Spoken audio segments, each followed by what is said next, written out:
New Zealand have just ended Ireland's 19-game win streak at home.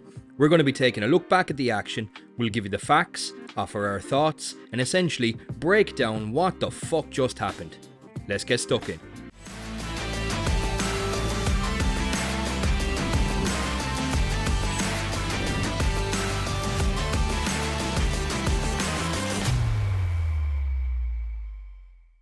Here's the overview of the game. Let us know if you think we missed anything.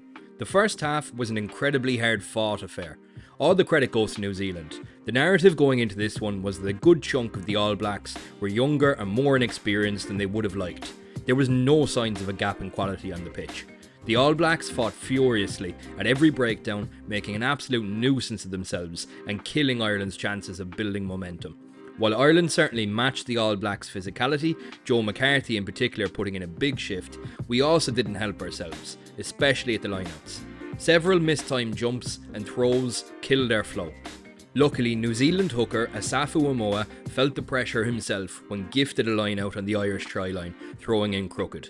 The late inclusion of Damien McKenzie worried many in the New Zealand camp. He proved his doubters wrong, carrying the ball with intent and flawless off the boot, scoring 3 from 3 penalties in the first 40 minutes. A fight of its own took place at scrum time. Finlay Bealham being put under a huge amount of pressure from tight head Tyrell Lomax. Jordy Barrett received a yellow card just shy of half time, with Crowley knocking over his second penalty of the half, making it 9-6 to New Zealand at the break. Ireland came out all guns blazing, looking to make the most of the one-man advantage. Sam Cane being carried back over his own try line by the power of the Irish pack, gifting us a 5-metre scrum.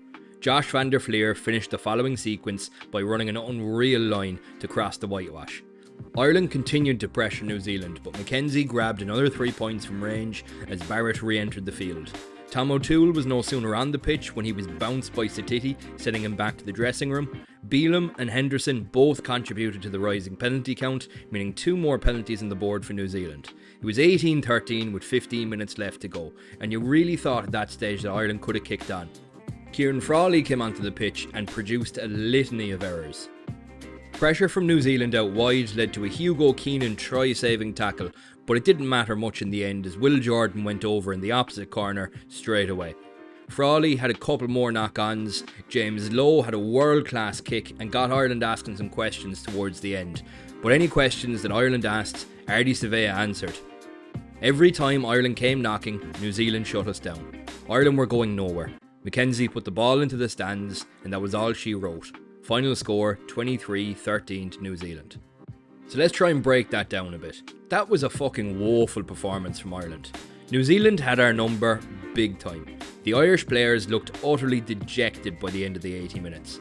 Our 19-game win streak at home, gone. The margin for error in these big test matches is razor thin. New Zealand's game plan away from home was absolutely bang on. They never put a foot wrong and gave us enough rope to hang ourselves. McKenzie was unreal. He put boot to ball in the right moments and dictated the New Zealand backline flawlessly while keeping the scoreboard ticking over. Ardie Savea's experience shone through in the big moments as he led the All Blacks in defence. Their scrum was solid, as was their lineout. They did the basics incredibly well.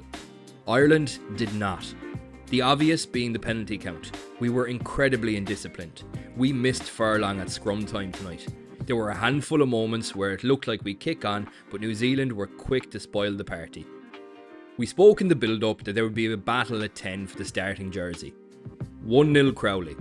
In fact, Frawley was so poor, in UFC terms, that was a 10-8 round, meaning a dominant one. Bar one dropped pass, Crowley didn't put a foot wrong. Flawless off the tee, solid passing and a number of good tackles. James Lowe was the pick of the Irish though. Solid under the high ball, world class off the boot and a handful of decent breaks. Other than that though, far too many players had quiet or off nights, leading us to the question, how do Ireland bounce back? With Argentina up next, there is huge pressure on the boys in green. A serious deep breath is needed. We've just been given some serious medicine. The moments in which we shined were down to our intensity. When captain, O'Mahony led from the front and set the pace for Ireland over the years. Doris needs to do the same and get a grip of this team, driving them forward. Argentina proved in the Rugby Championship that they are no pushovers, and we'll have to seriously step it up if we have any chance of recovering anything from this autumn series. Discipline has to improve. Ireland need to show us what they're capable of. As far as that match goes, I'm walking away from it feeling underwhelmed and disappointed. We are supposed to be the best team in the world. Time to step up and start fucking acting like it. Cheers for watching, catch you at the next one.